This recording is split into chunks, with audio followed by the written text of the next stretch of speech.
All right. Well, it's been been a while since we've been together. I hope everyone's doing well, and nice to see a lot of familiar faces here. So, um, as usual, from the end of last season until mid-April here, we've had a number of changes in our organization, and it's been a good process to be able to continue to work and develop our team for 2021. The draft process has been a little bit different this year than it was last year. This year we didn't have the Indianapolis Combine, but we did have some opportunities on pro days. So that made it a little bit different. But in the end, we've accumulated a lot of information. Matt has rejoined us and has been heavily involved in the process, and Dave Ziegler, Elliot Wolf, and Matt Groh have really carried the ball on this. They've done a ton of work, and their respective staffs that that they oversee as well. But in particular, those three guys have really done a tremendous amount of work, evaluation, organization, and done a great job of putting things together. So that's been great to spend a lot of time with them and to go through the process. So we'll try to be as well prepared as we possibly can heading into draft weekend, and then see what our opportunities are, and do the best we can to improve the team. Like we always do, same goals every year. So nothing's changed there, but the process this year is in some respects similar to last year, and in some respects different, as I said. So always an exciting time of year to see new people come onto your team, and for us to take another step in the team building process. We still obviously have a long way to go, but it's another step, and we'll try to do the best we can to take advantage of our opportunities. So, that's where we are here in mid-April. I'm going to open up with questions. We're going to start with Dilbert, followed by Joe Kayada. Hey, Bill. Hi, Bill. Question. I think I'd seen somewhere you talking about the sort of the changing of the quarterback position a bit, maybe in terms of athleticism, as a possible run threat. I'm not sure if that's exactly the case, but whether it is or not, after looking at the position over the last 2 decades, not only here in New England, but with guys like Peyton Manning, Drew Brees, Ben Roethlisberger, obviously guys that have had a lot of success, just to name a few, maybe excluding Aaron Rodgers, who's probably more athletic and runs a little more. Why does it seem that the pocket passer is sort of losing its luster, or maybe not as important maybe as it was for the first 50, 60 years of this game? Yeah, I don't know. I mean, I think every team is, has their own style of play, has their own, type of offense. And so, you're looking for a player that'll, fit your style, or maybe you want to adapt your style to that player. I think that's the way it is really when you draft, almost any player. If you have a player that has a certain skill set that's an impact player on your team, no matter what position he plays, you probably want to try to accommodate and play to his strengths, utilize his skills the best that you can, whatever position that is. So, honestly, it's not that concerned with what what the general trends and all that are. It's really just trying to help our team and trying to find the best methods we can to make our team as competitive as we can, whatever that entails. And there's certainly a lot of chapters in that book, a lot of different ways to do it. But ultimately, I think you want to enhance the skills of your players, no matter what position they play. If I could just quickly add on, so the way you look at the position, it's you're open to one guy versus one style versus maybe another style, whether it's say someone like Tom, and then Lamar Jackson. Obviously, two different kind of quarterbacks. You're open to both in terms of where you're where you're going with the future of this team? Well, again, I think whoever the players are at whatever position you're talking about, that if you want to enhance their skills, then you want to adapt a little bit of what your scheme is to do that. So that's really a decision that you have to make. All right, thank you. We've had a couple different styles of player at that position, and we tried to do that, in those examples. Thank you. And just a heads up to those that are asking questions here. I have a lot of hands raised today, and I'm not going to be able to get to everyone. So if we can limit it to one question, try to limit your questions to one question rather than the follow-ups. We'll go Joe Kayada, followed by Ben Volen. Hey, Bill, how are you? Good, Joe. How you doing? Good. I was wondering if you could just touch on Julian Edelman, his retirement recently, and what he has meant to you and this team over the last 12 seasons. Yeah, well, Julian's been, one of the players that's probably come further than most every other player that I've coached, and his development from a quarterback in college to a receiver, a punt returner, and even a defensive player, all positions that he never played. And certainly to excel as a punt returner, as a receiver for a number of years at those very difficult positions is quite an accomplishment, especially considering the fact that he didn't do those things or wasn't trained to do them in college. His toughness, his competitiveness, his playmaking ability certainly is a big part of the backbone of our team. And I have a ton of respect for Julian, what he accomplished in his career, how hard he worked to accomplish it, and great appreciation for all he's done for me personally and our organization. Next question, Ben Volen, followed by Mike Giardi. Hey, Bill, hope you're having a good off season. Yeah. A couple weeks ago, we talked to Robert Kraft, and he said he was asked about the draft, and he said, I don't feel we've done the greatest job the last few years. And he said he's seen a different approach this year. Would you agree with his assessment? And what are some of the things that you guys have tried to do a little bit differently this year? Yeah, well, we're always looking to get better. Always try to evaluate everything we do and try to find a better way to do it. So that's I would say an annual process with the draft, but it's something that we do on a regular basis throughout the course of the season, whether it's whatever period of time it is. So, always looking to do a better job. There were some things that last year that were unique to the draft process. As I mentioned, some of those are similar this year. Some of them are a little bit different. So we, certainly use some of that experience to improve the process a little bit this year. At least we felt we improved it this year. But ultimately, we're still going to try to evaluate the players and make the decisions that we feel like are best for the football team. We'll continue to do that, and that's really what we've always tried to do. I don't think the mission's changed. A quick follow-up. I apologize, Stacey. We don't get too many opportunities with you, Bill. Just a question about the draft process. The college football season was so strange this year with truncated seasons and some guys not playing. What's it like watching film from this past year? Do you find the film to be just as useful as it was in previous years? No, I think that's a really good question, and I think it depends on the team that you're talking about and the circumstances that they played in. It could be also, the individual player that you're evaluating. So I think that question has some, twists and turns to it. It has an application that with variance depending on which player, which conference, and the set of circumstances around that team or that individual player. So, in some respects, the 19 film is probably a better,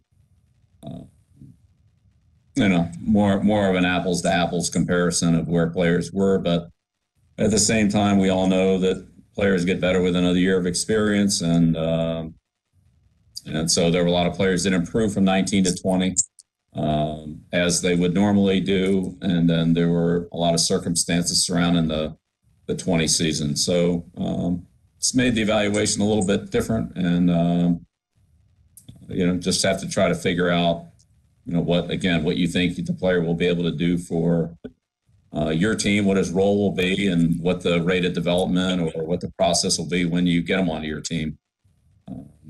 And it's a little bit less information than maybe what we normally have, but all teams are working with the same general information. So, each team is going to have to make its own decision on that. But yeah, the evaluation is definitely different, Ben, no question. And it's, we've had a lot of conversations about it. And as I said, it's not the same for all players by any means. Great, thanks. Mike Giardi, followed by Tom Curran. Good afternoon, Bill. I just Hey, wanted Mike. to ask, based on what you guys did this offseason, sort of an unprecedented spending spree for this organization, the way you spent on offense, is that an indication that you feel like what you surrounded Cam with last year wasn't enough to highlight what Cam brought to the table? Yeah, well, again, the process this offseason was to, as it always is, to try to improve the team and to try to do everything we can to make ourselves as competitive as we can this year, which is what we try to do every year. So, we had several years in free agency where we were, one of the least cash spending teams in the league. And then this year, that changed and balanced it off. And so that's really what you have in the NFL, teams that don't spend, then spend, teams that spend, and there are years when they don't spend. So it averages out over a period of time, and that's part of the averaging process came this year. But ultimately, we're trying to, again, do what we can to improve the team like we always do every year. And that's what we're going to continue to do as we work through the draft process and other team building opportunities that may or may not come along during the season, but I'm sure there'll be others somewhere along the line, and we'll evaluate those when they present themselves. Thank you. Tom Curran, followed by Phil Perry. Hey, Bill. I had a question relative to where you're positioned this year at 15. And you haven't been that high since 08. And I'm wondering, when you're selecting a player there, do the off-field makeups and the way he'll fit into your locker room also incorporate themselves into the decision? For instance, if there are what people would say character concerns or maturity concerns, do you look at that player and say he has to be the total package there? And how hard is it, Bill, secondarily, how hard is it to make that evaluation when you're not spending as much time with these guys? And is there a kind of a scale? We don't want him there, but he's good enough to take in round 2 with those questions. Sorry to go on, but trying to hammer it all in. Yeah, well, I mean, those are all good questions, and they're all things that we talk about and consider. I mean, ultimately, it doesn't really matter what round you take the player in. Once he walks in the door, he's a New England Patriot player, and he puts on the uniform and goes out there and competes. It doesn't matter if he's in the second round or the fifth round. That doesn't matter once he's on your team. So whatever his positives and negatives are, whatever he brings to the table, whatever weaknesses you think he might have, or all the other things you brought up, whatever those are or aren't, they're the same no matter where that individual player gets selected. So ultimately you want to try to maximize the value of your picks, but the player is the player. So whatever his strengths and weaknesses are, that's what they are. And you try to put a value on that, and you try to figure out what that player will do for your team when he's on your team, what his role will be, what his level of performance will be. And, that's part of the process that you use to select them. So it's important with every pick. It doesn't matter, what number it is or what round it is. It's kind of each pick is its own process. The level of talent of the players certainly changes as you go through the rounds in the draft. But I'd say from a process standpoint, it's pretty much the same. I mean, if you get into a later round, you might want to, take a shot on a player, a Julian Edelman player that's maybe, there's some development in that player because he's going to play a position that he hasn't played before, or whatever the circumstances happen to be. But as far as the other parts of it, the work ethic and the aptitude and the character and so forth, commitment to football and that type of thing. Those are part of every conversation and every draft pick. Thank you. Phil Perry, followed by Yanni Caracas. Hey, Bill, have a quarterback question for you. We've seen just some pretty staggering prices teams have been willing to pay for quarterbacks in trades this offseason. And so my question for you is, I guess, given the way that the league values that spot, would you ever be willing to, based on your draft grades, quote unquote, overdraft a quarterback that you liked, knowing that he might not be around if you waited for the point where maybe his grade and your draft position were more closely aligned, if that makes sense? Well, I think that question really applies to every position on the board. There are players that if you just grade them on what they've done or what their production has been over the course of their career, you're not going to get that player. If you see the player's upside and development and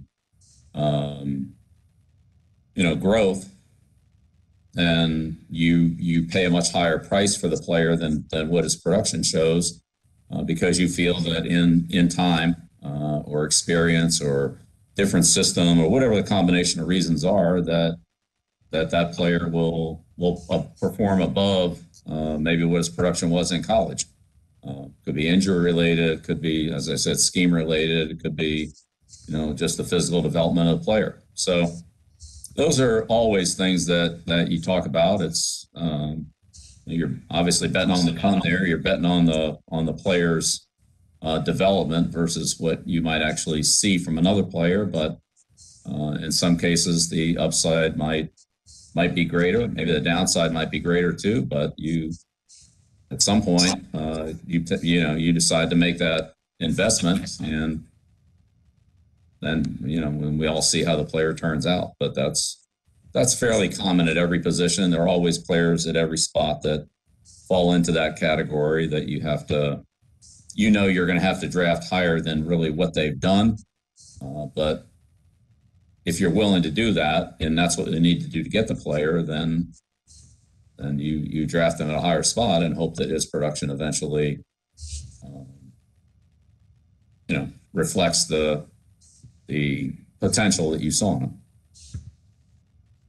Thanks, Bill.